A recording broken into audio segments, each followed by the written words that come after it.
Graça e paz, irmãos. Estamos aqui um pouco atrasados para estar fazendo a nossa aula, mas aí espero que vocês ouçam quando der, durante a semana, hoje mesmo. Então nós queremos, antes de começar, queremos fazer uma correção. Ontem, aliás hoje, né, da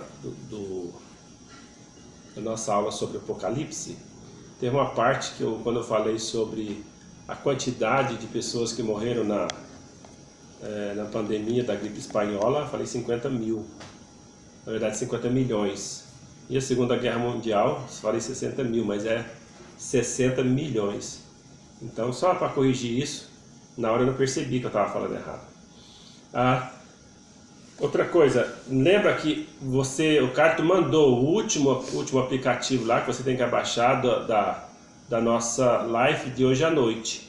Eu gostaria de o máximo de pessoas puder entrar, vamos fazer essa live hoje à noite. Se der certo, nós vamos fazer em todos os cultos, inclusive na quarta, domingo de manhã, domingo à noite, porque aí a gente, pelo menos nas horas do culto, vamos estar reunidos, né? Pelo menos online, mas vamos estar reunidos, ok? Então esse é o recadinho que eu tinha que dar. Outro recadinho é que os irmãos já devem estar mais ou menos sabendo que nós não vamos poder ter a nossa comemoração do aniversário da igreja, né?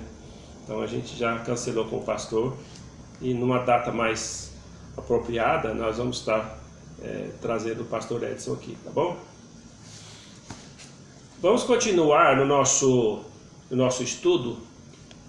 O nosso estudo ele é baseado neste livro, né, o Pacto da Igreja, da Igreja Batista Regular. Nós não temos não temos mais não tem mais publicação dele. Então nós estivemos já tratando do primeiro capítulo, já encerramos o primeiro capítulo, estamos no segundo capítulo. E o título do segundo capítulo é o mesmo título do livro, que é o Pacto da Igreja. Então nós lemos semana passada um modelo de pacto. Então nós já respondemos a pergunta o que é um pacto, e respondemos também a pergunta qual que é a finalidade do pacto.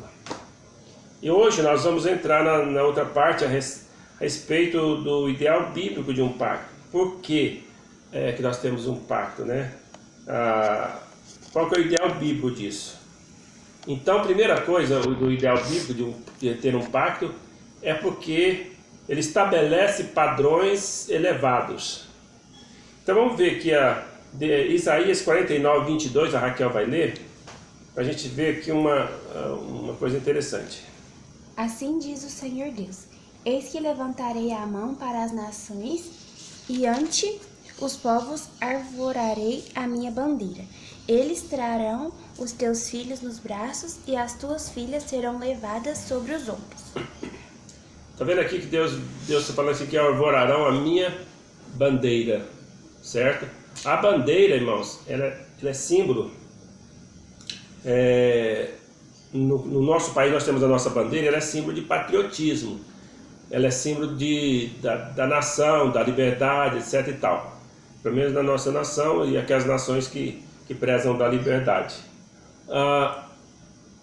Quando a gente canta aquele hino Pendão Real, e lembra que às vezes nós costumamos falar assim, levanta a sua Bíblia, porque a Bíblia, ela é a nossa bandeira, a qual nós defendemos.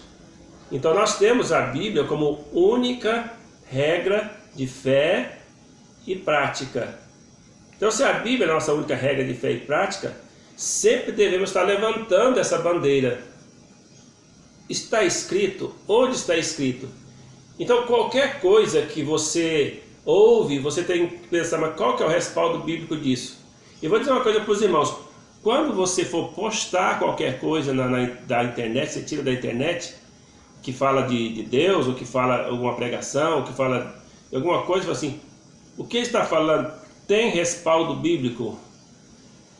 Agora, para ter respaldo bíblico, não basta estar alguma coisa lá na Bíblia, porque vai muito do caminho que a pessoa escolhe de interpretação. Então você tem que ver se está de acordo com aquilo que nós cremos. né, como batista regular, está de acordo com o que nós cremos. Por isso é importante esse pacto, para saber, porque esse pacto mostra que nós devemos estar defendendo as Escrituras, é o nosso ideal bíblico é este. Então nós defendemos essas doutrinas, nós lutamos para essas doutrinas. Por isso não se espera muito dos liberais que apresentem, ou seja, que tenham um pacto, ou pelo menos que tenham a Bíblia, baseiam-se na Bíblia exclusivamente. Muitas vezes os liberais não fazem isso. Então eles têm, às vezes, a tradição, ou eles têm alguma outra coisa além das Escrituras. Os nossos padrões de vida é um sinal de distinção e diferença que nos separa, às vezes, dos liberais. Ok, então, muitas vezes nós falamos assim, essa doutrina não é essencial, ela não é tão importante. Então, mas se não é importante, quem é que disse? Quem é que colocou essa doutrina nas Escrituras? Quem está lá nas Escrituras? Se está nas Escrituras, Deus disse. Quem é o homem para falar que uma coisa que Deus disse não é importante? Talvez ela não seja essencial para a salvação.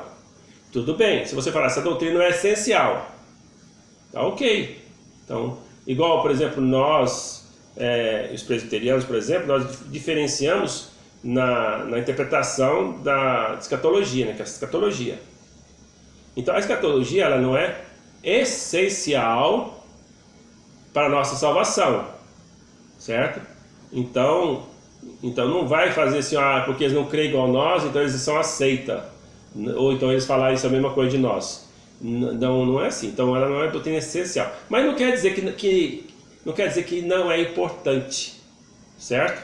Então tudo que está nas Escrituras é importante, tá? A doutrina do batismo, o batismo por imersão, também a diferença entre nós os presbiterianos, né? Não é uma doutrina essencial para que fala assim, se você batizar por imersão, se você batizar por aspersão, você está perdido, você não vai para o céu. Não, ela não é uma doutrina essencial, mas ela não deixa de ser uma doutrina importante, certo? Muitos batistas dos nossos antepassados morreram para defender essa doutrina. Então nós falamos assim, isso aqui não é importante. Por isso que quando os ecumênicos, aquelas pessoas que acham que deve juntar todas as igrejas numa só e querem fazer uma igreja só, baseando-se naquela questão de que da igreja universal, né? Não, estou falando da igreja universal que existe hoje, não estou falando da igreja invisível, que eles costumam dizer, né? Quando todos somos um só corpo. Então então eles baseados nisso, falam assim, nós devemos ter uma igreja só. Mas se nós vamos ter uma igreja só, com qual doutrina? Se eu for juntar, alguém tem que abrir mão. Nós temos convicções das nossas doutrinas estão certas. E eu creio que também os demais devem ter convicção, né? Os presbiterianos devem ter convicção lá da sua doutrina também. E eles não vão querer abrir mão. Eu estou dizendo entre nós porque as doutrinas são bem parecidas na doutrina da salvação. Então, bem perto aqui que nós... Não, bem perto não. Exatamente aqui que nós cremos é igualzinho. Especialmente nós que cremos na eleição, na predestinação.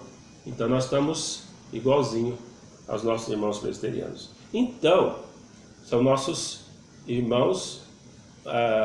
Então, mas não dá para fazer uma reunião ecumênica nem com eles. Nós podemos ter comunhão particular com cada um deles. Se eu tenho algum amigo, dá para conversar muito tempo sobre eles, com eles, né? Sobre a palavra de Deus, porque temos muita coisa em comum, certo? Mas os liberais, aí já é diferente. Os liberais realmente, aí eles pecam nas doutrinas essenciais, nas doutrinas da salvação. E quando se fala de doutrina da salvação e peca nessa base, o apóstolo Paulo deixa muito claro lá em Gálatas. Ele disse: se alguém prega outro evangelho seja anátema. Ele fala assim, mesmo que um anjo, fala assim, eu recebisse uma visão, um anjo falou comigo, ou Jesus Cristo falou comigo nessa visão, eu tive uma visão de Jesus Cristo, ele falou comigo, falou assim, mesmo que alguém, um anjo do céu viesse e falar outra doutrina que diverge daquela que o apóstolo Paulo pregou, daquela que está nas Escrituras, seja anátema. A palavra anátema quer dizer maldito, seja maldito. Então quem está debaixo de maldição está realmente sob a condenação. Então por isso que o pacto da igreja, quando a gente faz, tem que estar bem baseado nas Escrituras. Não pode ter nada lá que eu vou falar assim, eu vou pactuar com você e não está nas Escrituras. Então eu não posso fazer uma coisa dessas, tá? Então eu tenho que ser tudo baseado na Escritura, porque nossa única regra de fé é as Escrituras, mas ela é também a nossa única regra de prática, ok? Então nossos padrões é um sinal de distinção e diferença que nos separa. Então vamos ver aqui Êxodo 11, 7. Vamos ver esse versículo, o que diz. Quer que eu leia? Pode ler. Não, mamãe. Êxodo 11, 7. Porém, contra nenhum dos filhos de Israel, desde os homens até os animais, nem ainda um cão, rosnará, para que saibais que o Senhor fez distinção entre os egípcios e os israelitas. Ok? Então, veja, quando Deus separou o seu povo, Ele fez bem distinção. Ele distinguiu quem era de Deus e quem não era de Deus, tá? Então, a palavra de Deus faz isso em relação aos padrões da palavra de Deus, especialmente aquele que é essencial, certo? Em relação às Escrituras. Aqueles crentes que realmente não andam no Espírito, que não querem saber muito de obedecer, eles devem saber que a Bíblia não é só a nossa única regra de fé, ela é a nossa única regra de prática. Então muitos deles têm a tendência de dizer que somos exigentes demais. Olha, na verdade, não é a exigência, mas é os padrões elevados que a própria Escritura nos coloca. Então a Bíblia chama nós de santos. Santos quer dizer separado. E fomos separados aos santos, aos santificados, chamados para ser santos. Então Ele me santificou, Ele me separou para me viver uma vida santa. Então esses padrões estabelecidos pelas Escrituras, que estão colocados no pacto da igreja, colocam diante de nós alvos para realizarmos verdade espiritual, ou seja, alvos espirituais elevadíssimos. Então o crente sem padrões elevados tende, ao invés de crescer, descer. Por quê? Eu tenho que pensar o seguinte: o mundo está aí para me doutrinar, certo? O mundo está aí. A Bíblia diz que o mundo jaz no maligno. Aquela pessoa que não tem uma vida piedosa, a tendência dela é viver na carne, ou seja, viver de acordo com os padrões da carne e padrões do mundo, porque ela vai aprender do mundo. Então, vamos dizer assim, na igreja nós aprendemos em 3 cultos principais, né? Pelo menos essa é a experiência da nossa igreja, que é na escola dominical, no culto à noite e na quarta-feira. Se uma pessoa vem esses 3 cultos, ele terá ali mais ou menos umas 3 horas de pregação. Nem isso, porque as pregações não chegam a 1 hora. Então ele terá lá mais ou menos uns 2 horas de pregação nesses 3 cultos. Porque na nossa igreja o culto de quarta-feira é de oração, então a nossa oração ali é a maior parte. Então nós temos uma pregação de 20 minutos. Na escola dominical nós temos 2 estudos, que é onde a maior parte, nós estudamos a maior parte, né? Então nós temos um estudo, nós estamos estudando Apocalipse, que é uns 30 minutos, e o da escola dominical é 50 minutos, certo? E à noite, no máximo, 50 minutos de pregação. Quer dizer, na verdade, esse é o padrão de todas as igrejas, que no máximo é 50 minutos cada pregação, porque as pessoas não vão ter condições de ficar prestando atenção muito tempo, né? Conforme Paulo pregou lá, né? Quando eu chegou a cair lá da pilastra, pegou muito tempo, passado da meia-noite, então teve aquele problema lá. Então aquele povo estava sedento para mim. Mas hoje, realmente, os padrões em relação à quantidade que você ouve da palavra de Deus na igreja é pouco. Então você precisa de ter mais em casa.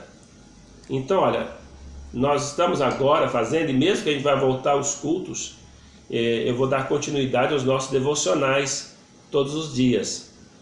Você encontra devocional, muito devocional por aí, tá? Mas o nosso devocional, nós estamos querendo, estabelecemos o padrão de estudarmos um livro. Então nós vamos fazer um devocional, não é só promessa.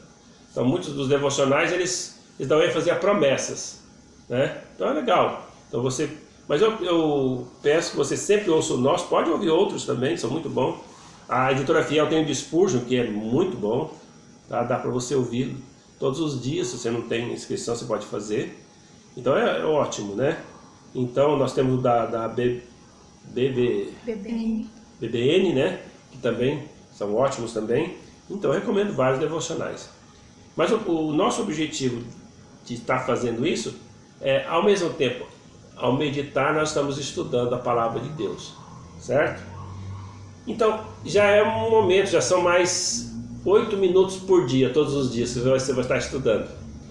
Mais o seu devocional, que você deve fazer todos os dias, mais a sua leitura bíblica, que você deve fazer todos os dias, mais o versículo que você memoriza, que você deve tirar todos os dias para memorizar um versículo.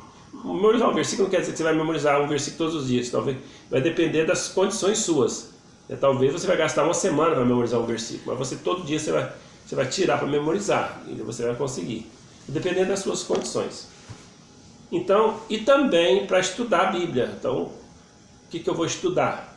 Tá? Então, para que esse aumento de quantidade das coisas de Deus, você vai ter mais tempo com Deus, além do seu tempo de oração. Lembra da nossa lista de oração? A lista de oração que nós postamos, parece que a irmã Selma postou de novo, né? Então ótimo, para ficar bem lembrado, né? Então nós temos que estar lembrando de orar por todos, e essa lista tem que crescer. Nós temos que estar incluindo outras pessoas nas nossas orações. A oração, o tempo de oração, também é um tempo de comunhão com Deus e faz parte da vida piedosa. Mas também faz parte da vida piedosa viver num padrão elevado. Ou seja, eu aprendo não para ter conhecimento, eu aprendo para praticar. Esse é o objetivo. Caso contrário, não tem razão de você ficar aprendendo. Tá? Esse é o objetivo, aprender para praticar. Ok? Então, o pacto da igreja, ele vai estar sempre me lembrando que eu tenho que viver uma vida elevada, certo? O crente sem padrão elevado, como eu já disse, tende em vez de crescer, decrescer. Então, nosso receio não é que os padrões sejam elevados demais. Então, nossa verdadeira preocupação é que eles estejam mais baixos do que Deus espera. Então, a gente não pode fazer isso, tá? Se desafiamos as pessoas a subirem a um lugar mais elevado, algumas o farão. Se não desafiarmos, poucas o farão, porque aí elas vão andar por si mesmas. Então aquele crente que vive na carne rebela-se contra isso, mas o nosso dever é fazer o que é certo e não nos desviarmos da retidão. Então nós precisamos lembrar disso. O pacto da igreja é um instrumento para ajudar a elevar os padrões, tá? em uma época de decadência espiritual, lembra que Josué falou? Era Josué 24, de 1 a 28, mas aquela parte fala assim: escolhei hoje a quem sirvais. Quando ele disse escolhei hoje a quem sirvais, o povo escolheu servir ao Senhor, tá? Então isso é importante. Ok, outra coisa dentro do assunto que nós estamos falando, que é o ideal bíblico, é que mantém vivos os assuntos da atualidade. Então, eu tenho que ver a atualidade, como é que eu posso encarar o que está acontecendo na atualidade. Então hoje, o assunto da hora hoje é o coronavírus. Então a igreja, ela vai também pegar essas coisas e vai falar o que a Bíblia tem a dizer sobre esse assunto. Talvez, é claro que a Bíblia não vai ter lá sobre a questão do coronavírus, mas o que eu posso aprender com uma pandemia dessa, com uma coisa dessas, certo? E olha que isso que está acontecendo hoje só aconteceu lá nos anos 20 do século 20, certo? Quer dizer, 100 anos atrás. E fora a Segunda Guerra Mundial, né? Também foi também um tempo difícil. Então,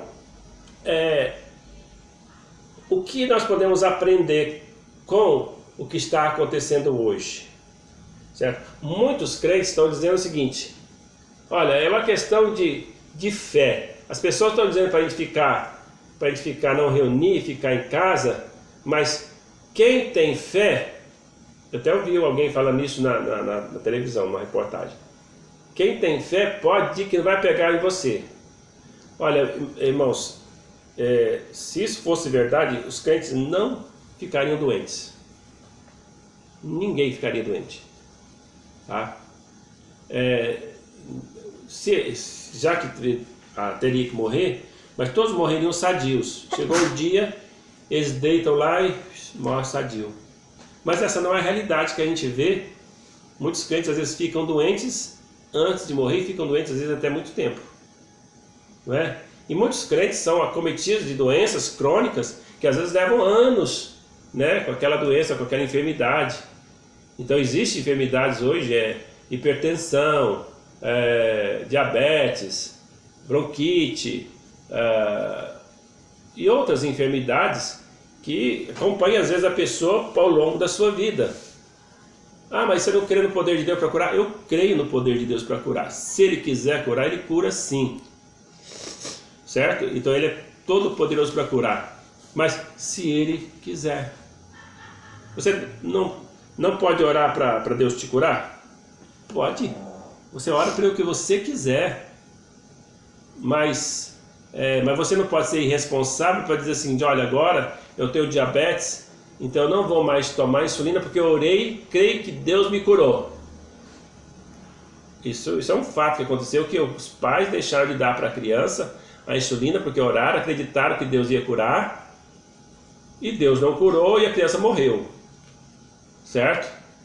Então, tudo bem, Deus pode curar se Ele quisesse, sim, poderia fazer isso, mas eles teriam que estar acompanhando, ver se realmente a diabetes resolveu, ir no médico, o médico falou assim: não, agora está curado mesmo, pode estar, você não precisa dar mais insulina. Não é falta de fé você acompanhar com o médico, entendeu?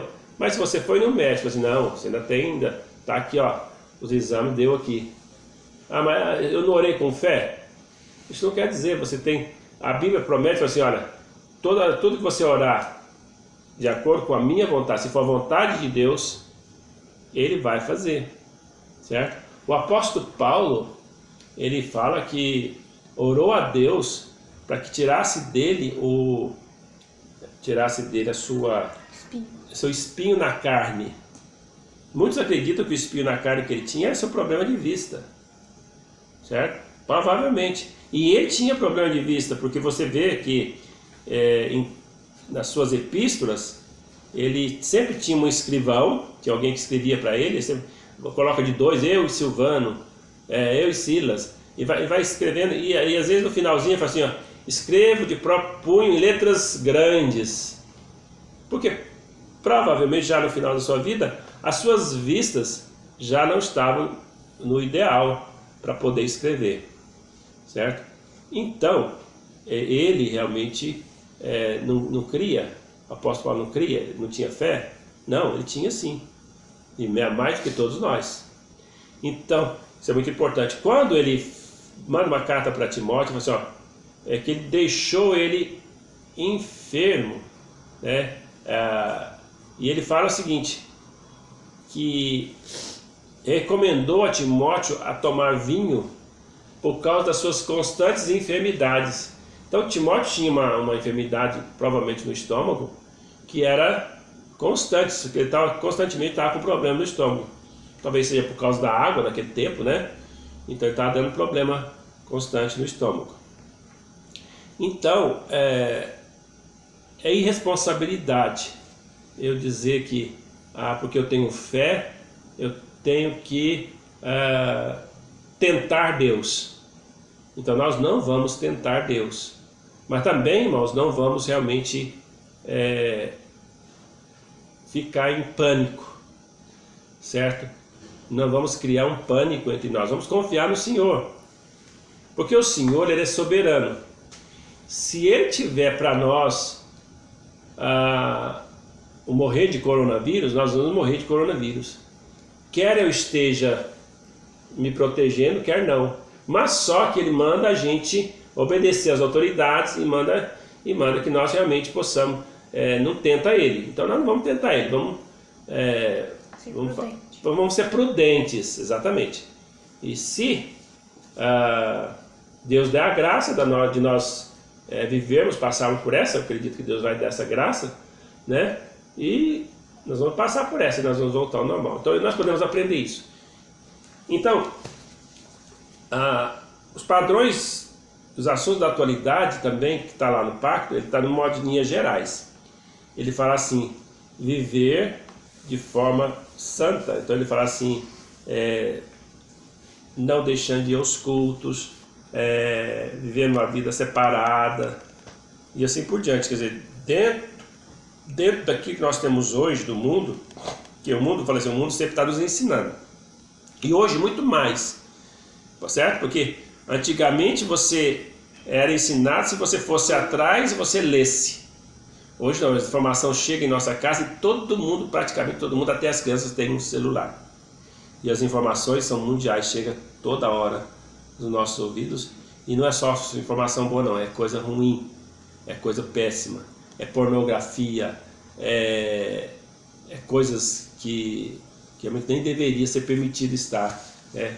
Se a pessoa fala assim, como construir uma bomba, tá lá, entende? Coisas terríveis que tá ali, né? Espero que, não sei se isso antigamente tinha, não sei se tomara que isso já foi proibido, né? Parece que hoje existe uma certa censura, né? Nessas coisas, eu acho que parece que existe sim, mas antigamente não, isso era bem, antigamente há pouco tempo, né? Então, mantém-nos atuais, né? Os israelitas se reuniam em assembleia solene. Então isso era muito bom. E quando eles reuniam, geralmente eles faziam um pacto de servir, de seguir, de fazer a vontade de Deus. Então veja, Neemias 8:18. Então vamos ler, Esther. O nosso tempo já está quase acabando. Então nós vamos estar... Quer que eu leia? Se você achou, pode. Eu achei. 8:18, Esther achou. Dia após dia leu Esdras no livro da lei de Deus, desde o primeiro dia até ao último, e celebraram a festa por 7 dias. No 8º dia houve uma assembleia solene, segundo prescrito. Então, olha, dia após dia ele lia as escrituras, ele lia a palavra da lei, então lia as escrituras. E no final eles comemoraram a Páscoa. Porque lembra, olha, eles estavam no cativeiro. E aí eles voltaram, eles não comemoraram a Páscoa lá onde eles estavam, no cativeiro. Eles ficaram 70 anos, ou mais, né? Porque até eles viajarem e voltarem, não sei se já tinha dado só 70 anos. Então eles estavam muito tempo sem celebrar a Páscoa. E agora, por 7 dias, conforme a lei, eles celebraram a Páscoa. Mas antes disso, eles leram as Escrituras, leram todas as Escrituras e eles viram realmente... Então, para eu saber manter meus padrões, eu tenho que estar lendo as Escrituras, eu tenho que estar vivo as Escrituras na minha mente. Então, às vezes tem pessoas que dizem, Senhor, faz com que eu cresça espiritualmente. Você lê a Bíblia todos os dias? Você ora? Você mantém um padrão de estudo bíblico? Você memoriza as Escrituras? Você fica perdendo tempo em ver seriado? Você fica perdendo tempo em televisão e você não tem a mesma proporção que você passa na palavra de Deus? Né? E às vezes a pessoa passa 4, 5 horas, pessoas que jogam, né, nesse videogame aí, nessas coisas, algum jogo, passa às vezes até 8 horas no jogo, enquanto que não passa nem 30 minutos. Porque quanto mais eu fico nas coisas do mundo, menos interesse eu tenho nas coisas de Deus. Porque quanto mais eu alimento a minha carne, mais a minha carne vai sobressair sobre o espírito. Por isso que eu vou ser um carnal, vou viver na carne. Então por isso que eu preciso manter padrão alto, e vou ter que lembrar que as coisas atuais me afastam de Deus. Cuidado com as distrações. Olha, o seriado te escraviza, certo? Então o seriado, se você fosse ver o seriado, você vê um dia hoje, aí semana que vem você vê outro, tudo bem. Só que quando você começa a ver, você quer ver tudo no mesmo dia. Isso é escravizante, tá? E é para qualquer um, até para mim, certo? Se eu vou ver um seriado, eu vou viciar, eu quero ver o resto, certo? Então isso aqui é muito importante. Então o que eles fizeram aqui nesse tempo aqui? Eles prometeram que iam obedecer a Deus e viver separado dos ímpios. E dar fielmente o seu dinheiro, bens e filhos para Deus. E criar os filhos da disciplina do Senhor. Esse é um outro pacto que eu tenho que fazer. Criar meus filhos sob a disciplina do Senhor. Então essa é uma obrigação minha, como pai, como mãe. Criar meus filhos sob a disciplina do Senhor. Muitos filhos de crentes, quando chegam na adolescência, eles abandonam o Senhor. Porque os pais não criaram seus filhos sob a disciplina. E o que aconteceu? Quando chega na adolescência, que eles podem fazer suas próprias escolhas, ou na juventude, né? Aí eles não vão querer servir a Deus. Então nós temos que saber se nossos filhos são salvos, estar sempre falando do Evangelho, sempre pregando, sempre falando. E se a gente vê atitude que não é digna de um salvo, nós temos que estar exortando com amor, certo? Eu não posso ficar brigando direto com meus filhos, não, senão eles tomam giriza da palavra de Deus. Então eu tenho que falar tudo com amor.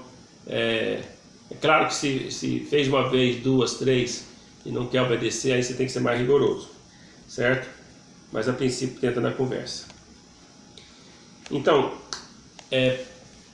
padrão elevado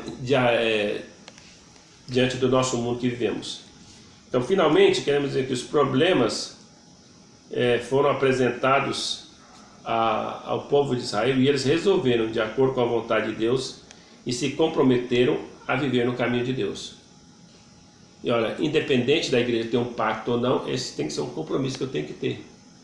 Então não tem problema nenhum você ter um pacto lá na sua casa e você de vez em quando olhar, ou então está pregado na sua Bíblia ou no seu cantor cristão, né, que hoje em dia a gente não usa cantor cristão, por causa do data show, né, praticamente, mas seria bom.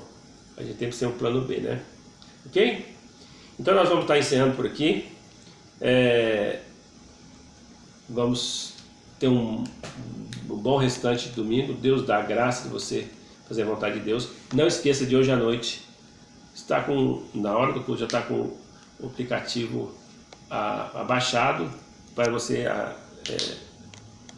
clicar no link que vai ser passado. Não sei se já passou, mas vai ser passado.